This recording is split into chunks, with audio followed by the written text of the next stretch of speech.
Juveniles. Culturas, condiciones, experiencias y problemáticas de las juventudes contemporáneas. Un diálogo con investigadores especialistas. Una coproducción de Radio UAM con la Benemérita Universidad Autónoma de Puebla y Somos Viento AC. Hola, ¿qué tal? Bienvenidos y bienvenidas a Juveniles. Este es un programa de radio que nos ha acercado a investigadoras, a investigadores, a universidades, a la chaviza también, y nos ha puesto muy contentos. Universidades intercambiando trabajo, distintas organizaciones, y la verdad es que vale la pena porque el centro de atención son nuestras juventudes. Yo soy Susana Ballesteros Carpintero y me encanta presentar el día de hoy en Juveniles el tema Sentir la ciudad, juventudes en la periferia urbana. Vamos a platicar este gran tema que tenemos que hablar un poquito, que desde 1970 a 1990 las ciudades mexicanas, así como las de otros países latinoamericanos, presentaron un proceso de periferización. Entonces, esto conforma actualmente espacios urbanos marginales y precarizados también, segregados sociales y económicamente de las dinámicas de las ciudades.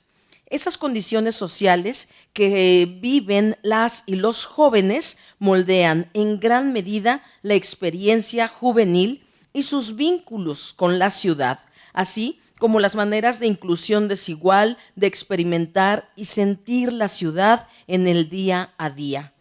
Para hablar de cómo las emociones y otros factores estructurales como la etnicidad, el género, la pobreza impactan en la construcción de la experiencia juvenil de las personas que habitan las periferias urbanas, vamos a tener a una invitada. Me refiero a la doctora María Laura Serrano Santos, quien ha explorado esta etapa de vida, la juventud, y lo ha explorado desde la investigación, ha trabajado y tiene experiencia con jóvenes indígenas, con jóvenes en contextos urbanos y muy en especial con jóvenes en las periferias.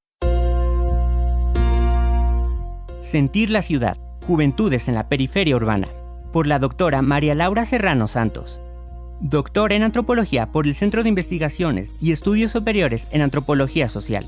Se ha enfocado en el estudio de las juventudes en contextos urbanos, desigualdades sociales, pobreza y violencia urbana, feminismo y estudios críticos de género.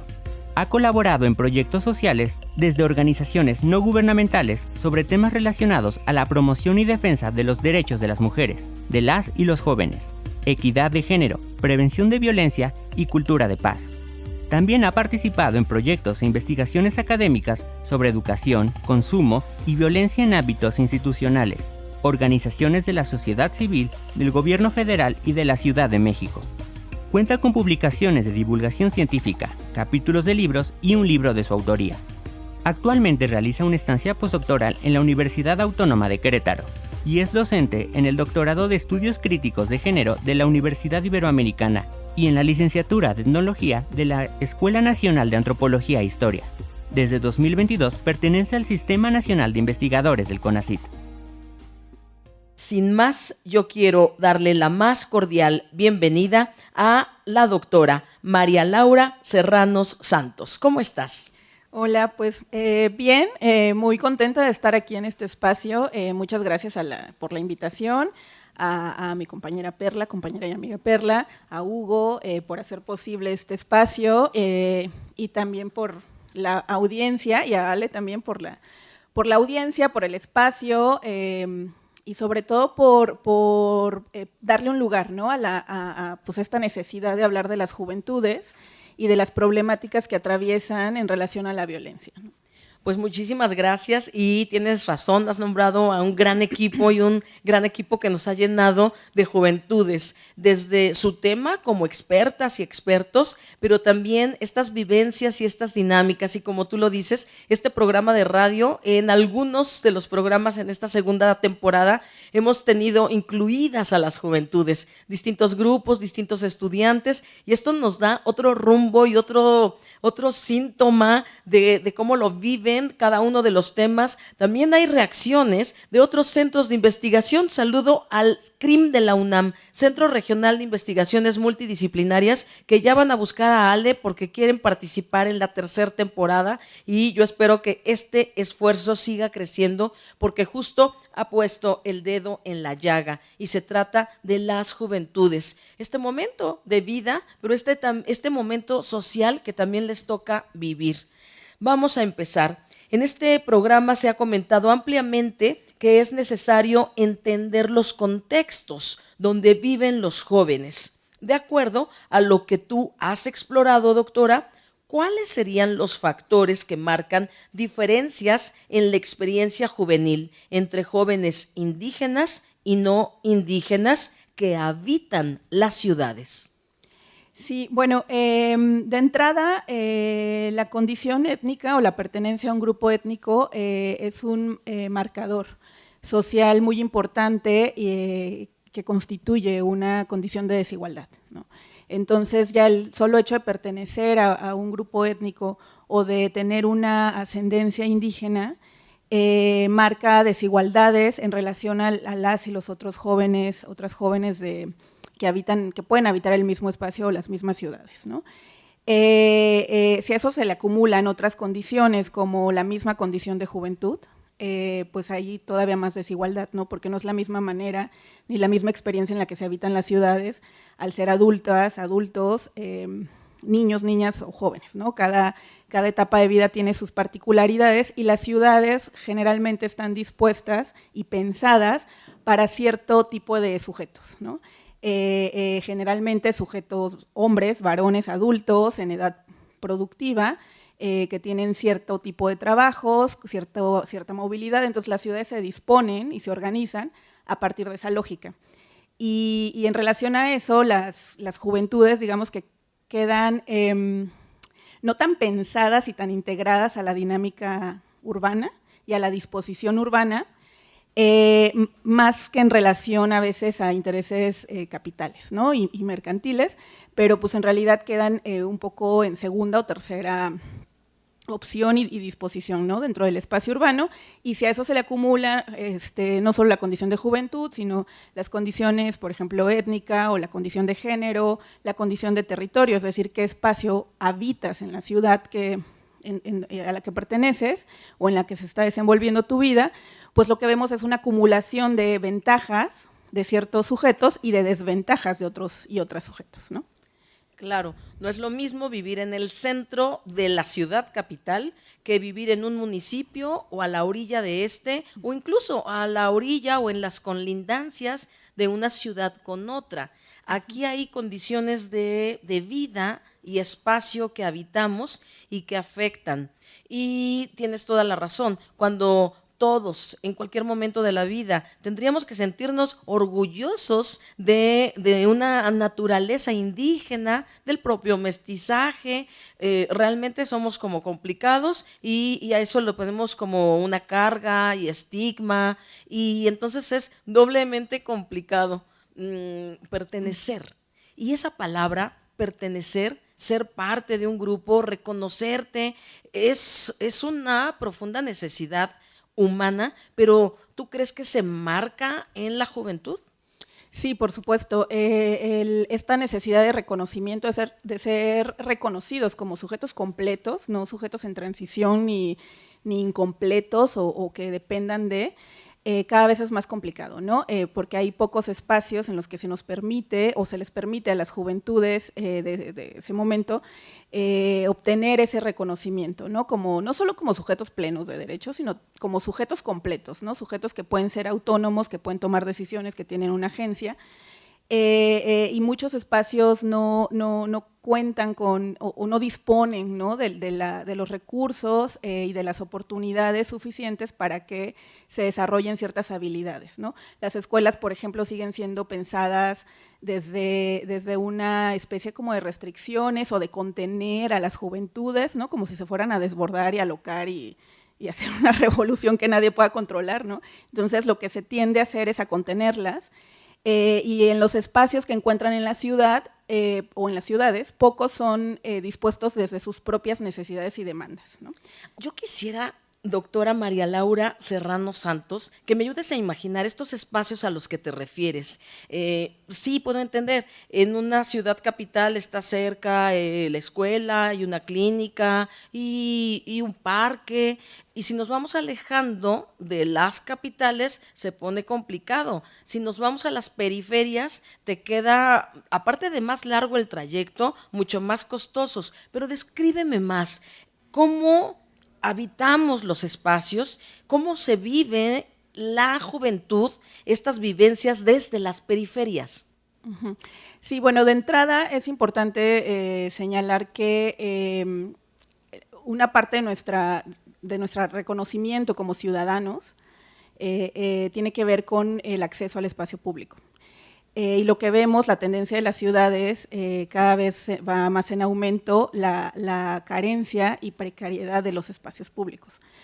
Cada vez vemos más espacios privados y espacios, digamos que construidos para un modelo de jóvenes, ¿no? O para un modelo de mujeres adultas, o para un modelo de hombres adultos. O sea, tal cual, en lugar de tener parques urbanos y espacios libres de humo y abiertos y con vegetación, tenemos tiendas más parecidas a lo que le llamaban mall, y entonces esto está haciendo y dictando un estilo de vida que claro que repercute en la juventud. Claro, porque además están pensadas bajo un modelo de sujeto, ¿no? Un sujeto que puede comprar, que puede estar ahí, que puede convivir y socializar con pares, ¿no? Que damos por hecho que están en la misma condición. Sin embargo, pues no todos están en la misma condición. Partimos de condiciones de desigualdades muy marcadas por algunas cuestiones que ya se mencionaron, como la pertenencia étnica, la misma condición de edad, ¿no? La condición de juventud, el género, qué lugar habitas en la ciudad, entre otras condiciones, ¿no?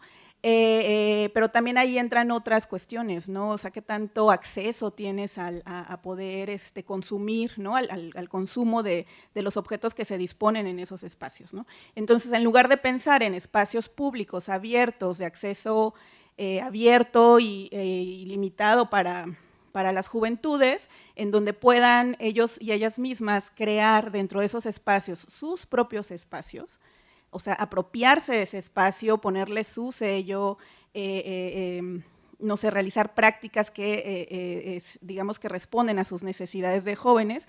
Lo que tenemos son estos espacios cerrados, privados, en donde no pueden hacer ciertas cosas porque son mal vistos, pueden ser echados, ¿no? de esos lugares, ¿no? Porque se les señala como rebeldes, revoltosos, como inadecuados para ese espacio, ¿no? Entonces, lo que se tiene es que cada vez hay menos espacios para las juventudes, menos espacios para ser reconocidos como ciudadanos plenos, como sujetos plenos, y pues se busca estos otros espacios, ¿no? Uno de esos espacios ha sido pues los espacios que pueden encontrar en las redes sociales, por ejemplo, ¿no? Sí, claro. Pero no solo, hay otros, incluso dentro de las mismas colonias y barrios periféricos, la verdad es que hay, al menos desde mi experiencia en la Ciudad de México y en algunos lugares de Chiapas, entre más te alejas del centro de la ciudad, menos espacios verdes y menos parques tienes, ¿no? Y además hay más control y vigilancia hacia las juventudes, ¿no? Porque hay un estigma, ¿no? que dicta que los jóvenes reunidos en una esquina pueden ser, son señalados como pandilleros, delincuentes, lo sean o no lo sean, ¿no? Y entonces, bueno, ya cargar con ese estigma, pues los vulnera aún más, incluso dentro de sus mismos espacios, ¿no? Y podemos tener hasta como una doble vulnerabilidad, o sea, habitan espacios, o sea, entre ellos y sus vecinos y sus familiares son vulnerables en relación a la ciudad, ¿no? Y algunas veces son sujetos excluidos de la dinámica de la ciudad o en una inclusión marginal a la dinámica de la ciudad y a la lógica de las ciudades. Y ellos, por su condición de juventud, son doblemente excluidos incluso por sus propios vecinos y por su propia gente, ¿no? Entonces, bueno, eso pues es una acumulación de desventajas que los posiciona en una, pues no solo en una condición de vulnerabilidad mayor, ¿no? Sino incluso pueden experimentar una exclusión de la dinámica y de la lógica urbana, ¿no? Y una experiencia de la ciudad muy ajena a lo que podría ser, ¿no? Y también como muy desapegada a lo que implica habitar una ciudad, ¿no? Al tener espacios apropiados, o sea, con apropiados no me refiero a que estén, al que los objetos que los constituyen sean los adecuados, ¿no? Sino que se apropien ellas y ellos mismos de esos espacios, ¿no? Estoy pensando en ciudades, en sus periferias y en espacios de interés para las juventudes. Y si pienso como en tiempo pasado, había clubes, había cafeterías, cine, teatro. Y si pienso en la actualidad, espacios para las juventudes, perdón, pero pienso en chelerías, pienso, sí, en banda. Esto es todo lo que hoy rodea. ¿Se vive igual en el centro que en la periferia de una zona urbanizada?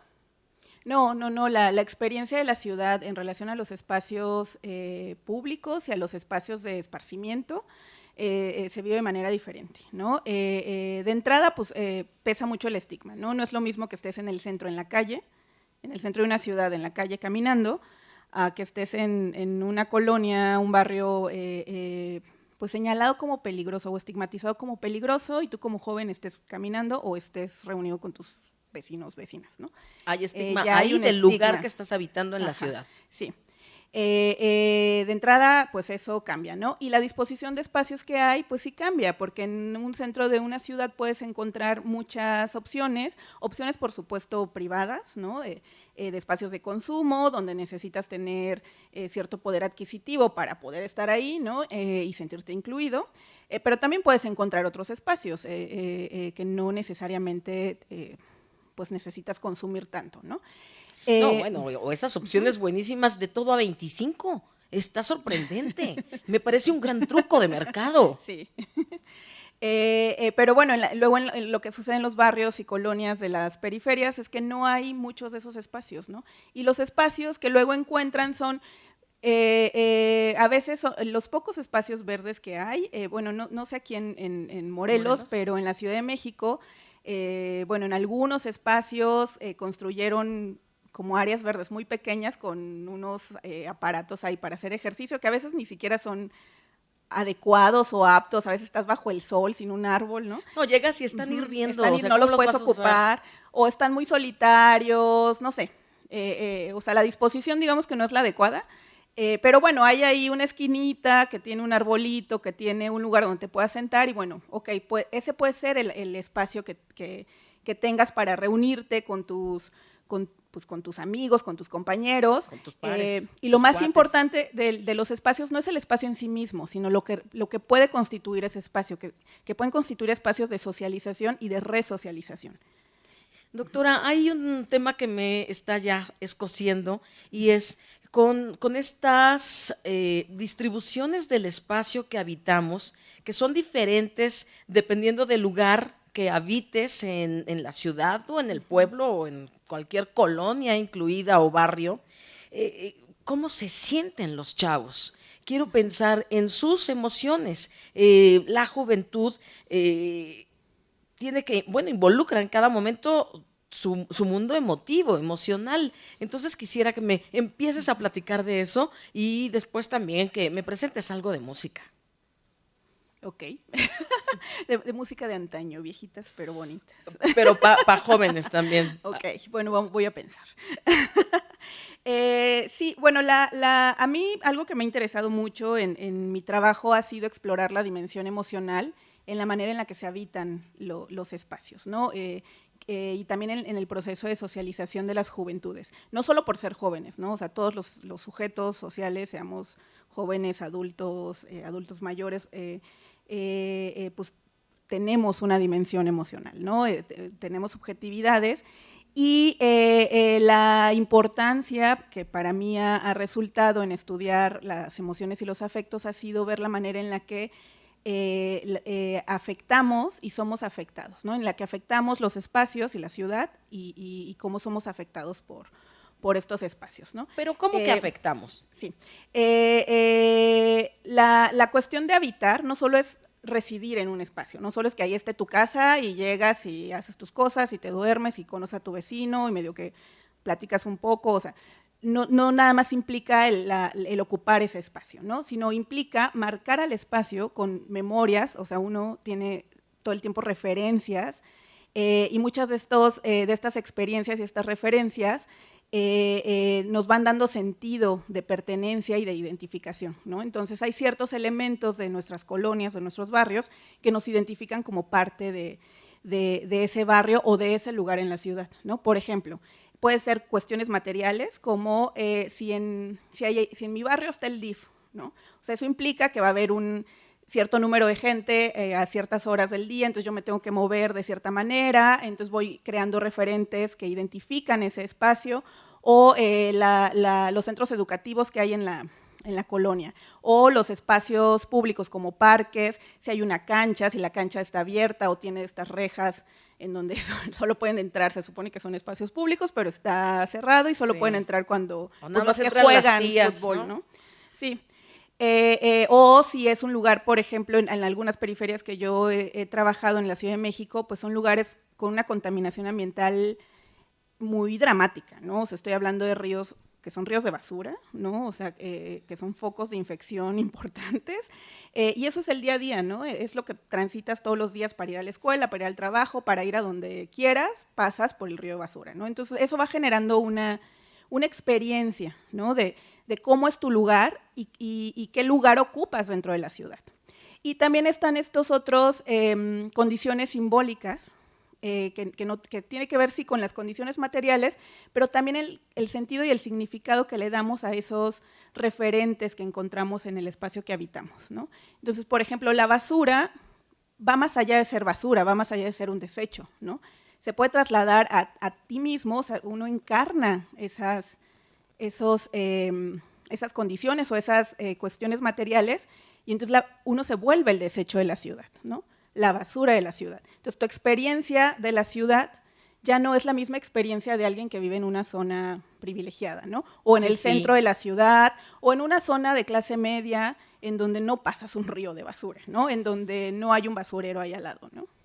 Doctora María Laura Serrano, me estás haciendo pensar en un lugar hermoso que es en el que vivimos, y es Morelos, y específicamente Cuernavaca, con barrancas, y me sentí basura y me sentí desecho, y es un lugar que, pudiendo ser el mejor lugar para caminar y para leer y para echar novia a un novio, es un lugar hoy lleno de gente que lo ocupa para habitar, lleno de basura, lleno de mal olor, y no se hable de las ratas y las cucarachas.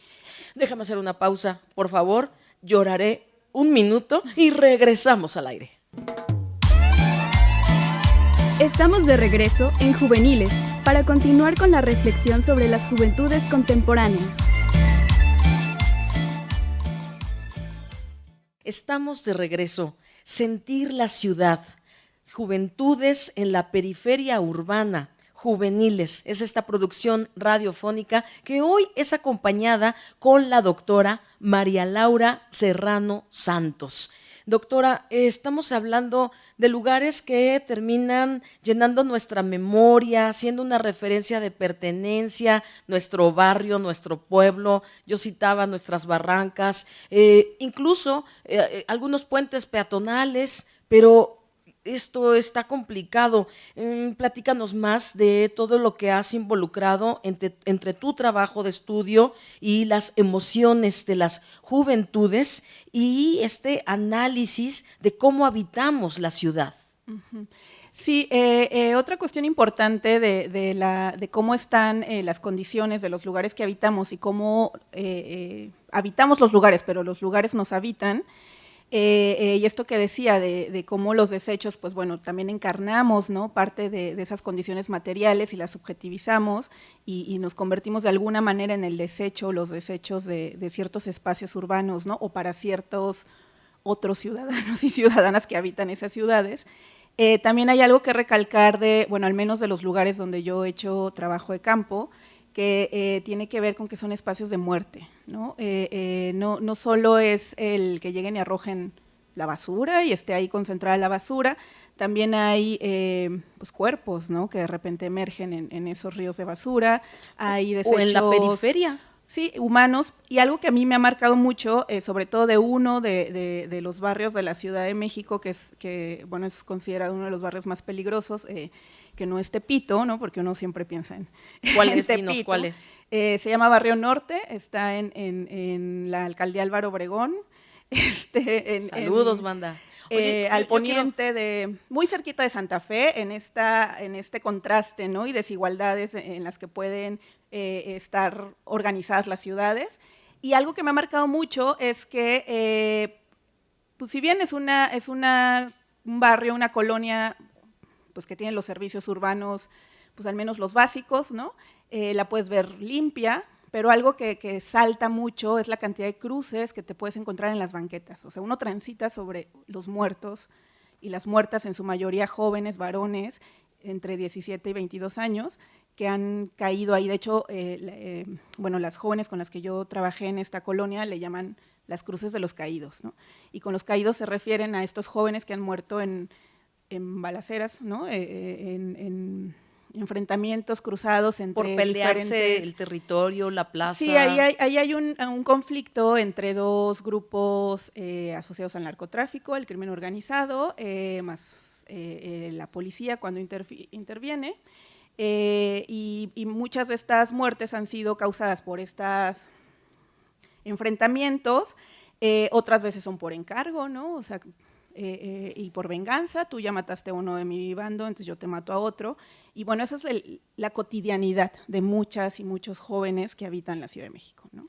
Pues esto es desastroso y obviamente atraviesa las emociones de todos, claro, de todas. Al atravesar las emociones, ¿cómo sucede en cada uno? Sí, desde su subjetividad, ¿cómo se construye la experiencia juvenil? Eso, atravesando una calle o un puente y casi saltando un cuerpo, o trasladándote y ver que está tirada una bolsa, o esto de las narcomantas, cómo atraviesa las emociones de la juventud, hoy esto que desafortunadamente hemos normalizado en este país. Uh-huh. Sí, sí hay diferencias en cómo generas una experiencia afectiva de la ciudad, porque claro, cuando transitas por espacios de muerte, ¿no? Cuando tu camino de tu casa a la parada del microbús, de la combi, pues tienes que pasar por 5 o 6 cruces donde probablemente alguno de esos era tu vecino, tu amigo, o lo conocías, ¿no? O tu primo, donde sabes que en cualquier momento se puede desatar una balacera, pues transitas con miedo, ¿no? Entonces ahí hay una emoción que va marcando tu manera de ubicarte en la ciudad, ¿no? Y ese miedo no es que cruces la calle, estés en otra colonia y ya desapareció, o sea, se traslada a todos los demás espacios y no tienes el mismo desenvolvimiento y tampoco te posicionas y te sitúas en los espacios de la misma manera que otros y otras jóvenes que vienen de espacios tal vez más seguros, ¿no? Pero entonces, ¿tú crees, doctora, que las emociones de los jóvenes hoy están llenas de miedo? ¿O también está la contraparte como la de, pues yo me envalentono porque de todos modos aquí hay balazos? ¿Cómo son sus emociones? Sí, yo no podría generalizar. O sea, me parece que el miedo es importante para explorarlo, pero también otras tantas emociones. Sí, podríamos decir que el miedo es como la emoción en la que siempre pensamos por el contexto de la violencia exacerbada, ¿no? En la que estamos a nivel país, ¿no? No solo en ciertas ciudades, ¿no? Sino yo creo que de manera general en el país se vive una violencia bastante inimaginable, ¿no? O sea, uno no tiene referentes para imaginar lo que sucede en diferentes espacios. Pero no solo es el miedo, ¿no? Sí, el miedo puede marcar ciertas experiencias, pero también depende de las condiciones de cada sujeto. O sea, por eso no podemos hablar de un solo sujeto joven, ¿no? O de una sola condición de ser joven o de una sola experiencia, ¿no? Sino de experiencias, porque tiene que ver con con las condiciones y las posiciones sociales de estos jóvenes, ¿no? No es lo mismo, y la experiencia afectiva no va a ser igual de una joven de Barrio Norte que la de una joven de otra colonia de clase media de la Ciudad de México, ¿no? O sea, va a vivir la ciudad y se va a desenvolver en la ciudad de diferente manera, ¿no? Y bueno, a mí me interesa mucho la relación sobre todo con el barrio, con el espacio que habitamos cotidianamente, porque eso es lo que marca como la relación primaria con la ciudad, ¿no? La manera en la que tú te sientes ubicado en tu barrio en relación al resto de la ciudad, pues es lo que de esa manera vas a vivir o vas a trazar lógicas de vida en el resto de la ciudad. Por ejemplo, con estas jóvenes, bueno, en Barrio Norte trabajé con mujeres nada más, con mujeres jóvenes, por eso hablo de jóvenes mujeres, ¿no? Pues sí, lo que hicimos una cartografía emocional, pues echándole creatividad a la metodología para salirnos un poco de la manera tradicional de hacer trabajo de campo, y la idea fue mapear su barrio, ¿no? A partir de las emociones. Entonces, bueno, realicé diferentes actividades que nos llevaron al final a poder tener una cartografía del barrio y ver de qué manera las emociones reconfiguran los espacios, ¿no? Pero ¿cómo? Hacer como un mapa de tu barrio y decir, en esta esquina me siento tranquis, en esta esquina me siento súper nervi. Sí, bueno, fue un proceso con más etapas, porque al principio algo que salta mucho cuando trabajas la cuestión afectiva o emocional es que uno tiende como a dar respuestas en automático, ¿no? ¿Cómo te sientes en tu barrio? Pues me siento bien, ¿no?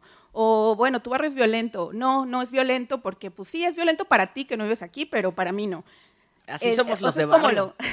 Eso es como lo que respondes y te responden de manera inmediata, ¿no? Pero bueno, el trabajo que tenemos que hacer, ¿no? Como antropólogas, sociólogas o como gente que se interesa por estudiar estas cuestiones, pues es ir más allá de esa respuesta inmediata, ¿no? Entonces a mí sí me implicó un reto el explorar las emociones en relación al espacio habitado, ¿no? Y para eso lo que hice, bueno, además estábamos en pandemia, entonces fue un poco en el confinamiento, entonces fue un poco complicado porque no podía realizar tantas visitas. No podíamos reunirnos en grupo, entonces, bueno, tuve que recurrir a las opciones virtuales, Virtualidad. ¿no? Pero bueno, sí realicé visitas varias visitas al barrio, a las casas de las jóvenes, también con mucha precaución porque pues finalmente soy una persona extraña que está bajo vigilancia, ¿no? Entonces sí me tocó de los chicos que se te ponen enfrente con unas armas aquí largas y a dónde vas, o sea, entonces también a veces decía que bueno que estamos en confinamiento y entonces no tengo que ir tanto, ¿no? Porque después hasta las mismas jóvenes me decían, ¿no? Pues no vengas mucho porque pues ya andan preguntando quién eres. Antes de las 6. No, sí, totalmente, ¿no? Pero bueno, poder explorar esta noción o esta dimensión emocional fue un reto porque tenía que pensarle cómo, ¿no? O sea, no solo era el preguntarles cómo se sienten o en dónde sienten miedo, en dónde sienten alegría, en dónde sienten qué, ¿no? Y que nada más ubicaran lugares, ¿no? Eso hubiera sido como el camino más fácil, ¿no? Esto implicó un proceso de exploración y lo que me interesaba más es que hubiera un proceso también de reflexión de ellas mismas en relación a cómo se sienten, pero de manera un poco más genuina y más desde su interior, con su barrio, ¿no? ¿Qué sienten por su barrio? Bien, pero entonces, a ver, dime, ¿cómo los jóvenes construyen estilos de vida y vinculación simbólica con la ciudad que habitan? Bueno, los estilos de vida pues tienen que ver no solamente con modas que adoptamos o adaptamos a nuestros gustos. Los estilos de vida están relacionados, implicados con la historia de vida de cada sujeto, con la posición social que cada sujeto tiene, con las condiciones también, ¿no? Materiales, simbólicas de cada sujeto, ¿no? Con a lo que tenemos acceso, cuáles son nuestras limitaciones, nuestras oportunidades, nuestros constreñimientos, ¿no? Entonces, igual a mí me gusta un estilo de vida de ciertos artistas, pero pues mis recursos no dan para eso, entonces, bueno, hago o te inventas construyo una vida un estilo de vida en una red social. Esa podría ser una opción, pero también hay ciertos elementos que voy adquiriendo y que voy incorporando a mi subjetividad y a mi forma de presentarme al mundo, pero que pues están restringidos por mis condiciones, ¿no? Entonces, bueno, primero eso, entender que los estilos de vida no es nada más una cuestión de gustos o de afinidad. Si me siento afín a cierto estereotipo o a cierto modelo de joven, sino qué tanto puedo yo tener ese ese estilo, ¿no? Y cuáles son las condiciones, ¿no? Y la importancia de los estilos de vida, pues también va más allá de ver o de describir qué elementos son los que los constituyen, ¿no? Si se peinan de una manera, si hablan de otra, si escuchan esta música o la otra. O sea, eso es importante. Pero también es importante ver cómo esos estilos de vida nos están hablando de jóvenes situados, ¿no? De jóvenes situados socialmente, en lugares específicos, con necesidades específicas, y que esos estilos nos están diciendo quiénes son estos jóvenes, ¿no? Más allá de que si se peinan con los pelos parados o con los pelos relamidos, o si usan ropa negra o ropa muy colorida, es quiénes son estos jóvenes en relación al su entorno. Pues al mundo y al entorno, ¿no? Doctora María Laura Serrano Santos, si tuviéramos aquí una fotografía y yo te pido que me describas cómo son los estilos de vida, cuáles son las expresiones culturales, cuáles son las formas de socialización que tienen hoy las chavas y los chavos, ¿cómo me la describes? Bueno, con una foto sería un poco complicado. O sea, te podría hacer descripciones. ¿Un video? ¿Un TikTok? No, bueno, o sea, sí podría ser descripciones muy generales, ¿no? Como, bueno, no sé, puedo decir, bueno, esta es dark y no sé, le gustan ciertas cosas, ¿no? O sea, pero lo que necesitaría sería hablar con esa persona, ¿no? Saber por qué le gusta o por qué está en o por qué se identifica en con ese estilo, ¿no? O con esa cultura específica, ¿no? ¿Qué encuentra en ese espacio y qué es lo que la identifica? Porque muchas veces decimos es dark y hacemos como una generalidad, ¿no? De quiénes son los darks, ¿no? Y luego decimos, son sujetos depresivos, que les gusta la oscuridad, o sea, y hacemos todo un imaginario alrededor de esos sujetos, y bueno, tal vez algunos sí estén ahí porque están deprimidos o porque les gusta la oscuridad, pero algunos otros no, o sea, algunos otros quizás encuentran ahí espacios en donde pueden socializar, en donde hay otros referentes que los identifican, y bueno, de eso se trata estudiar los estilos de vida, de ver más allá de lo que se nos muestra visualmente, ¿no? Y exteriormente. Si estamos sintiendo una ciudad, yo siento distinto cuando estoy en CU, ciudad universitaria, a cuando estoy en el centro de la ciudad o en el kiosquito de mi barrio. ¿Qué me encuentro ahí? ¿Cuáles son las expresiones culturales hoy de los jóvenes sintiendo o apropiándose de su ciudad? Sí, la apropiación de la ciudad para mí tiene mucho que ver con esa cuestión afectiva, con la manera en la que nos sentimos integrados o desplazados o no adecuados o no pertenecientes a ciertos espacios, ¿no? Y esto tiene que ver con las experiencias. Uno puede ir a la universidad y no sentirse adecuado, o sea, y ser rechazado por el conglomerado social que constituye ese espacio. Podemos sentir que no es nuestro espacio y entonces digamos que vamos marcando los lugares o los espacios urbanos a partir de esas experiencias, ¿no? Entonces tenemos lugares donde nos sentimos bien, otros donde nos sentimos mal, otros donde nos sentimos adecuados, inadecuados, incluidos, excluidos, y hacemos como un mapeo de esa ciudad y referenciamos la ciudad a partir de esas emociones, ¿no?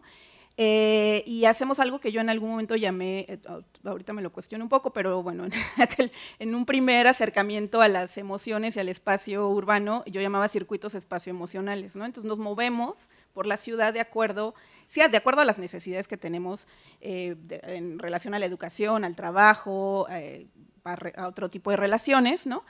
Pero también buscamos visitar y estar en los lugares que nos hacen sentir bien, ¿no? Y muchas veces esos lugares no tienen mucho que ver con la disposición material, ¿no? Pueden ser lugares que a alguien le resulten muy feos, hostiles, que huelan mal, pero a ciertos jóvenes, pues ahí tienen su espacio, ¿no? Y ese espacio los hace sentir bien, los hace sentir incluidos, y es el espacio donde se sienten seguros, se sienten tranquilos, se sienten aceptados, ¿no? Y entonces, por eso digo que se reconfigura la ciudad a partir de la experiencia emocional, ¿no? Que las referencias de un espacio urbano no pueden ser solo las disposiciones materiales, ¿no? O las condiciones materiales de esos espacios, sino cómo los sujetos o las sujetas que habitamos esos espacios, cómo las referenciamos desde nuestra emocionalidad, ¿no? O cómo las construimos a partir de nuestras emociones, ¿no? Los jóvenes, me gusta pensar en ellos y en cómo se sienten. Me ha gustado mucho esta plática y tu trabajo, doctora, porque creo que seguimos siendo muy cerrados como sociedad en general, pero no mostramos nuestras emociones. No nos interesa la emoción del otro o a veces hasta las fingimos y siempre estamos con el ¿cómo estás? Bien, gracias, cuando te está cargando el payaso. ¿Cómo vivir honestamente nuestras emociones? Y si yo me imagino una ciudad con jóvenes tristes, me siento desesperanzada. Y si me imagino una ciudad con jóvenes eufóricos y alegres, también me puede dar un poco de miedo. ¿Cómo imaginarnos la ciudad y cómo construirlo desde las emociones honestas de la juventud? Sí, bueno, es complicado hablar de nuestras emociones porque estamos en una lógica de vida en donde privilegiamos lo racional y lo oponemos a lo emocional, cuando eso no es así. O sea, toda nuestra razón y nuestros pensamientos pues pasan por nuestro cuerpo, por nuestras emociones, y si fuéramos un poco más no honestos, sino socializados en relación a nuestras emociones, pues podríamos hablar de ellas de manera más asertiva, ¿no? Y más honesta, recuperando el término que usaste, ¿no? Pero no es así, ¿no? Estamos socializados para fingir que estamos bien, ¿no? Para mostrar una buena cara cuando queremos soltarnos a llorar, ¿tienes ¿no? miedo? Sí. Y es muy complicado, ¿no? Hablar de esto, y lo que complica no solo es que una no pueda reconocer abiertamente sus emociones en lo individual, sino también en lo social y lo colectivo, ¿no? Con este trabajo que te decía de Barrio Norte y las jóvenes en las cartografías emocionales, algo que fue muy significativo fue que ellas se identificaran y se reconocieran a partir de sus emociones, ¿no? Entonces, de repente habían varias que decían, es que yo pensé que solo yo sentía esto, y ahora me doy cuenta que no solo yo, ¿no? Y entonces, bueno, en este trabajo como digamos que no pudo ser más, se quedó como en una parte exploratoria, pero creo que es la posibilidad de poner sobre la mesa lo que sentimos, cómo nos sentimos e identificarnos a partir de eso, nos podría posibilitar generar acciones para cambiar o para intentar mejorar esos entornos, ¿no? Pero en la medida en la que uno piensa que solo yo siento eso, o que como a mí no me está pasando, yo no puedo sentir aquello, entonces como que nos imposibilitamos y limitamos muchísimo esa socialización a partir de esa identificación y de reconocernos también como seres sufrientes, como seres dolientes, como seres emocionales, ¿no? Cierto. ¿Tú crees que se puede educar en lo emocional? Se ha puesto de moda, si hablamos como de planes de gobierno educativos, pero entre los chavos, ¿ellos se están educando entre ellos? ¿Ellos tienen empatía? ¿Ellos se cuidan unos a otros? Pues bueno, yo creo que sí tienen empatía, la cosa es con quiénes, ¿no? y ya sea qué cosas, situaciones pueden sentir empatía, no solo los chavos y las chavas, ¿no? También en general todas las personas, ¿no? Sí creo que se pueda educar en emociones, aunque la tendencia actual ha sido, pues sí, muy capitalizada e individualizada en relación a las emociones, ¿no? Es la crianza emocional, por ejemplo, en las niñeces, ¿no?